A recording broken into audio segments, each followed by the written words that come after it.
Hello दोस्तों हमारी app Vishnu economics school के स्टोर में इकोनॉमिक्स और कॉमर्स सब्जेक्ट से रिलेटेड 250 से अधिक कोर्स हैं। तो दोस्तों अगर आप यूजी में हो या पीजी में हो या आप यूपीएससी की तैयारी कर रहे हो या आपके पास यूजीसी नेट है या आप पीजीटी की तैयारी कर रहे हो या किसी और कंपटीशन की तैयारी कर रहे हो जहां पर इकोनॉमिक्स और कॉमर्स सब्जेक्ट है, तो आपके लिए हमारे पास कोर्स है।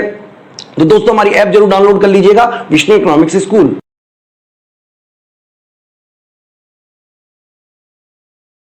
Hello everyone, welcome to today's session. I am Kajol and in this video we are going to discuss contracts of indemnity and guarantee. तो अब indemnity and guarantee का जो बेसिक है, जिसके ये ब्रांचेस हैं जिस कॉन्ट्रैक्ट की, वो है कंटिंजेंट कॉन्ट्रैक्ट। तो कंटिंजेंट कॉन्ट्रैक्ट के बेसिक हम प्रीवियस वीडियो में डिस्कस कर चुके हैं। तो अब हम कंटिंजेंट कॉन्ट्रैक्ट के ही टाइप जो है contract of guarantee and indemnity, तो वो डिस्कस करेंगे। So let's get started. तो अब यहाँ पे contract of indemnity and guarantee में पहले हम इंडेमनिटी डिस्कस करेंगे, उसके बाद हम कॉन्ट्रैक्ट ऑफ गारंटी डिस्कस करेंगे। तो अब हम स्टार्ट करते हैं कॉन्ट्रैक्ट ऑफ इंडेमनिटी की डेफिनेशन से। तो जो इसकी डेफिनेशन है वो section 124 of the Indian contract act 1872 में दी हुई है। तो अब क्या कहती है ये डेफिनेशन कि a contract by which one party promises to save the other. यहाँ पे ये जो कॉन्ट्रैक्ट है वो एक प्रॉमिस है जो एक कॉन्ट्रैक्टिंग पार्टी जो है वो दूसरी कॉन्ट्रैक्टिंग पार्टी को दे रही होती है। किस लिए? उसको सेव करने के लिए, from the loss caused to him, मतलब जो भी उसको लॉस हुआ है उससे उसे सेव करने के लिए ये कॉन्ट्रैक्ट हो रहा है दो कॉन्ट्रैक्टिंग पार्टीज़ के बीच में। तो अब यहाँ पे to save the other from the loss caused to him by the conduct of the promisor, जो भी प्रोमिसर के कंडक्ट से उसको कोई लॉस हो रहा है उससे सेव करने के लिए, प्रोमिसर हिमसेल्फ और bye the conduct of any other person. तो या तो प्रोमिसर के खुद के ही कंडक्ट से किसी प्रोमिसरी को कोई लॉस हो रहा है तो उस लॉस को सेव करने के लिए कॉन्ट्रैक्ट हो रहा है, या फिर कोई थर्ड पर्सन के कंडक्ट की वजह से भी अगर कोई लॉस होता है प्रोमिसी को, तो उसको भी वो जो प्रोमिसर है वो उसे उस लॉस से सेव करेगा। तो अब is called the contract of indemnity. तो इसी एक्ट को, इसी कॉन्ट्रैक्ट को हम कहते हैं कि ये कॉन्ट्रैक्ट ऑफ इंडेमनिटी है। तो अब यहाँ पे इस कॉन्ट्रैक्ट का पर्पस क्या है? Purpose of the contract is to save promisee from anticipated loss. अब यहाँ पे प्रोमिसी को सेव करने के लिए, लॉस उसे जो भी होने वाले हैं फ्यूचर में या उसे जो भी लॉस हो गए हैं उससे उस प्रोमिसी को सेव करने के लिए ये कॉन्ट्रैक्ट्स जो हैं वो फॉर्म किए जाते हैं, जिसको हम कॉन्ट्रैक्ट ऑफ इंडेमनिटी कहते हैं। तो अब यहाँ पे इसका बेसिस क्या है? The contingency upon which the whole contract of indemnity depends is the happening of loss.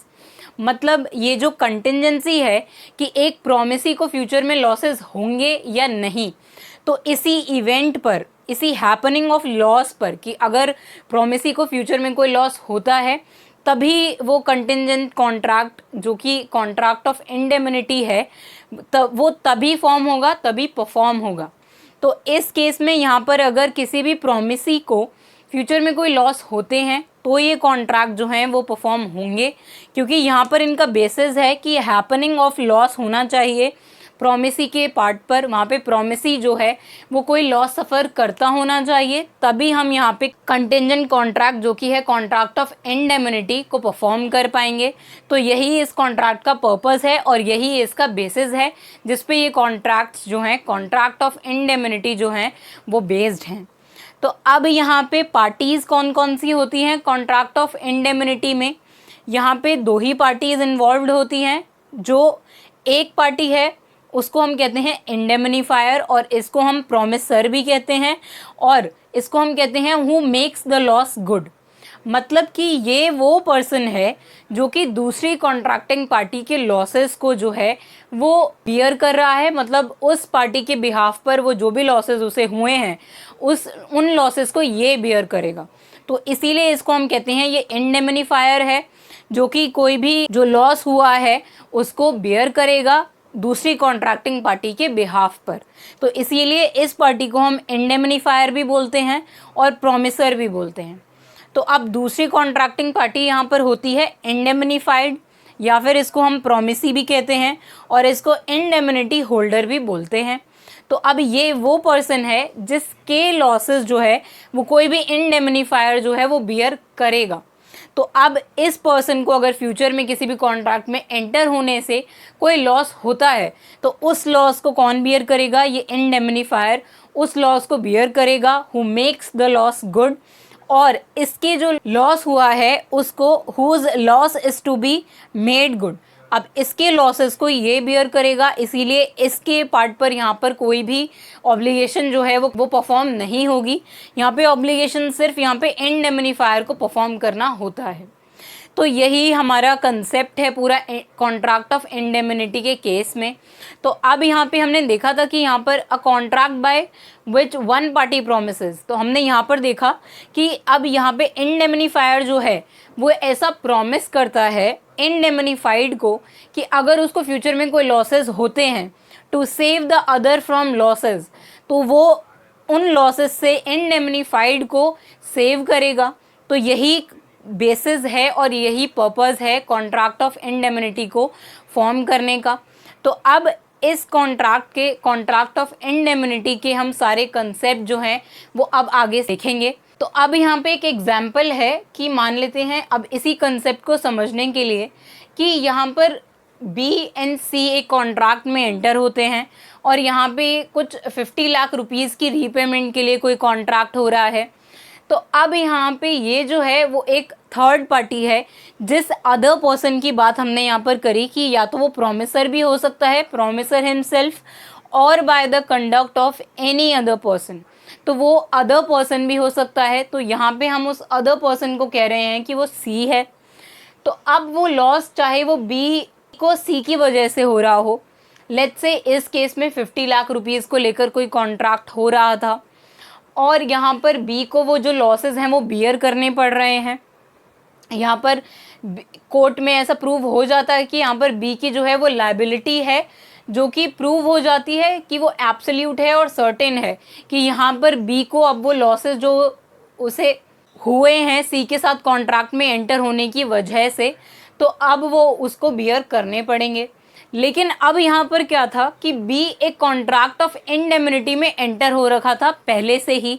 अब वो कॉन्ट्रैक्ट ऑफ इंडेमनिटी जो है वो उसमें ए के साथ एंटर हुआ था। इसमें ए जो है वो इंडेमनीफायर है, जो अब क्या करेंगे, हमने अभी इनकी लायबिलिटीज़ देखी कि जो इंडेमनीफायर है वो ऐसा प्रॉमिस करता है इंडेमनीफाइड को या इंडेमनिटी होल्डर को कि जो भी लॉसेस इंडेमनीफाइड के पार्ट पर बियर किए जाएंगे उन सब लॉसेस को अब इंडेमनीफायर जो है वो बियर करेगा। तो यहाँ पे बी को जो 50 लाख रुपीज़ का जो लॉस हुआ है वो अब कौन बियर करेगा? ओरिजिनली वो ए पे ऑफ करेगा सी को, जो भी 50 लाख रुपीज़ के लॉसेस हुए हैं बी को, क्योंकि यहाँ पर ए एंड बी जो हैं वो कॉन्ट्रैक्ट ऑफ इंडेमनिटी में एंटर हो रखे थे, जिसके अंदर अगर बी को कोई भी लॉसेस होते हैं तो उसको ए बियर करेंगे। तो यहाँ पे अब कोर्ट में ऐसा प्रूव हो जाता है इनके डिस्प्यूट के चलते कि यहाँ पर बी को जो है वो अब 50 लाख रुपीज़ सी को पे करने हैं। तो अब यहाँ पे इन 50 लाख रुपीज़ को पे करने के साथ साथ in addition to payment of these 50 lakh rupees A will also pay the cost of the suit. अब ए जो है वो सी को कॉस्ट ऑफ द सूट, मतलब जो भी केस फाइल करने में जो भी कॉस्ट लगी है सी को, तो अब ए को वो कॉस्ट भी बियर करनी पड़ेगी। तो एक तो ओरिजिनल लॉस भी बियर करना पड़ता है यहाँ पे इंडेमनीफायर को, और जो कॉस्ट ऑफ सूट है वो भी बियर करना पड़ेगा। कॉस्ट ऑफ सूट का मतलब है यहाँ पर कि कोर्ट केस करने में जो भी उसको एक्सपेंसेस हुए हैं सी को यहाँ पर, अब वो एक्सपेंसेस कोर्ट केस में कैसे हो सकते हैं? मान लेते हैं कोई लॉयर रखने के लिए कोई कॉस्ट बियर हुई है, तो उस कॉस्ट को भी यहाँ पर अब ए को पे ऑफ करना पड़ेगा जो कि सी को हुआ है। तो इसीलिए इंडेमनीफायर की जो लायबिलिटीज़ हैं वो काफ़ी ज़्यादा होती हैं एक कॉन्ट्रैक्ट ऑफ इंडेमनिटी में एंटर होने के बाद। तो इस केस में यहाँ पर जो बी है वो इस कंटिंजेंट कॉन्ट्रैक्ट में एंटर हुए थे, जो कि था कॉन्ट्रैक्ट ऑफ इंडेमनिटी, जिसमें उन्होंने अपना जो लॉस उनको हुआ वो उन्होंने सारा इंडेमनीफायर से जो है वो पे ऑफ करवा लिया। तो इसीलिए अब इसमें हम देखेंगे कि राइट्स ऑफ इंडेमनिटी होल्डर क्या होते हैं, कि अगर उन पर कोई केस हो जाता है तो इसमें फिर बी के पास क्या राइट्स होंगे, और लाइबिलिटी ऑफ इंडेमनीफायर, अब इसमें जो ए है उसकी क्या क्या लाइबिलिटीज़ होंगी। तो अब इसी एग्जाम्पल को हम कैरी करते हुए इसको डिटेल में डिस्कस करेंगे कि बी जो है वो वहाँ पर क्या क्या रिकवर कर सकता है, क्या क्या उसके राइट्स हैं अगर उस पे सी जो है वो कोई कोर्ट केस कर देता है, कोई केस फाइल कर देता है, कोई भी जो सूट है वो बी पर फाइल हो जाती है जो कि इंडेमनिटी होल्डर हैं। तो अब यहाँ पे इनके राइट्स देखते हैं पहले। तो अब इसके राइट्स डिस्कस करने से पहले यहाँ पे ये क्लैरिफाई करना इंपॉर्टेंट है कि ये कोई डिफरेंस नहीं है, हम बस इसको यहाँ पे इसीलिए साथ में डिस्कस कर रहे हैं ताकि हम यहाँ पे इंडेमनिटी होल्डर के राइट्स और इंडेमनीफायर की लाइबिलिटीज़ को साथ साथ में डिस्कस कर लें। तो अब हम राइट्स डिस्कस करते हैं इंडेमनीफाइड के। तो अब यहाँ पे पहला राइट है इसके पास, entitled to recover all damages he may compel to pay in the respect of suit. अब यहाँ पे क्या रिकवर कर पा रहा है जो इंडेमनिटी होल्डर है वो, कि वो सारे डैमेजेस जो उसे हुए हैं, जो भी डैमेजेस उसको हुए हैं जो उसके ऊपर सूट फाइल हुई थी उसकी वजह से, तो वो सारे डैमेजेस जो हैं जो उसने पे करे वो उनको रिकवर कर सकता है इंडेमनीफायर से। सेकंड उसके पास राइट है कि entitled to recover all the cost reasonably occurred in defending such suit provided he acted with the authority of indemnifier। तो अब यहाँ पे क्या और राइट है हमारे इंडेमनिटी होल्डर के पास कि वो एंटाइटल्ड है रिकवर करने के लिए जो उसे कॉस्ट हुई है, लेकिन वो कॉस्ट जो है वो रीज़नेबल कॉस्ट होनी चाहिए जो उसे डिफेंडिंग में, मतलब उसको एक लॉयर रखना पड़ा होगा बी को भी यहाँ पर उस कोर्ट केस को डिफेंड करने के लिए। तो मान लेते हैं उस लॉयर ने जितनी भी फीस ली वो यहाँ पर बी को बियर करनी पड़ी, जिसको हम कह रहे हैं यहाँ पर कि वो डिफेंडिंग में जो उसको रीज़नेबल कॉस्ट लगी है तो वो भी इंडेमनीफायर को, इंडेमनिटी होल्डर को प्रोवाइड करनी पड़ेगी। यहाँ पर ए को वो कॉस्ट भी बी को अब देनी पड़ेगी। लेकिन अब वो ऐसे ही कोई भी या किसी भी कॉस्ट ऑफ सूट के बदले में कोई भी पेमेंट नहीं करेगा, वो जो पेमेंट है वो उसी चीज़ों के लिए करेगा जो कि with in the authority of indemnifier हो, जिसमें इंडेमनीफायर जो है उसकी अथॉरिटी से ही उसने कोई एक्ट परफॉर्म किया हो, तो उसी को हम सिर्फ रीज़नेबल कॉस्ट कहेंगे। तो इस एग्जाम्पल में यहाँ पे बी को जो है वो एक ही अथॉरिटी से ही काम करना पड़ेगा, उसी के अप्रूवल से चलना पड़ेगा, तभी जो वो कॉस्ट है वो पे ऑफ करेगा ए यहाँ पर। तो अब यहाँ पे थर्ड जो राइट है वो है entitled to recover all sums which he may have paid under the terms of any compromise of suit. मतलब यहाँ पे वो सारे सम्स, मतलब जितनी भी उसकी कॉस्ट लगी है बी की यहाँ पर किस चीज़ में, जो भी उसने पेमेंट करी है under the terms of any compromise of the suit, मतलब उस कोर्ट केस के चलते जो भी कॉस्ट अब बी ने पे करनी थी यहाँ पर सी को, तो अब उसको वो सारी कॉस्ट जो है वो रिकवर कर पाएगा ए से। तो यही सारे राइट्स हैं जो हमारे इंडेमनिटी होल्डर के पास होते हैं, जो इस केस में बी है। तो यहाँ पे बी जो है वो फुली एश्योर्ड है कि उसको जो भी लॉसेस हुए हैं उस कोर्ट केस के चलते या उस कॉन्ट्रैक्ट में एंटर होने से, तो वो सारे लॉसेस जो हैं वो अब किससे पे ऑफ करवाएगा, ए से, जो कि इंडेमनीफायर है। तो अब जब ऐसा होता है कि जब किसी इंडेमनिटी होल्डर पर कोई सूट फाइल हो जाती है तो तभी जो है वो लायबिलिटी ऑफ इंडेमनीफायर जो है वो अराइज हो जाती है। तो अब इससे रिलेटेड कोई प्रोविज़न जो है वो इंडियन कॉन्ट्रैक्ट एक्ट 1872 में नहीं है। तो इसके जो प्रोविज़न्स हैं वो कब अराइज हुए, जब एक यहाँ पे लैंडमार्क केस लॉ जो है वो आया। तो वो केस लॉ क्या था, लिवरपूल इंश्योरेंस कंपनी का। तो यहाँ पर क्या डिसाइड हुआ इस पर्टिकुलर केस में कि to indemnify is not equal to reimburse. तो अब आप ये नहीं कह सकते कि इंडेमनीफाई करने का मतलब ये है कि आप रीइम्बर्स कर देंगे बाद में लॉसेस। तो अब रीइम्बर्समेंट करने का मतलब क्या है वो हम देखते हैं।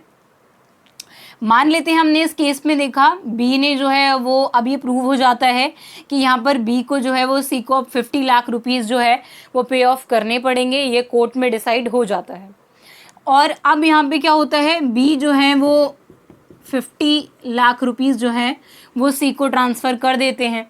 और फिर क्या होता है बाद में, फिर ए जो है वो जो 50 लाख रुपीज़ उन्होंने दिए थे सी को, वो बी को वापस रीइम्बर्स कर देते हैं, तो इसको हम कहते हैं रीइम्बर्समेंट।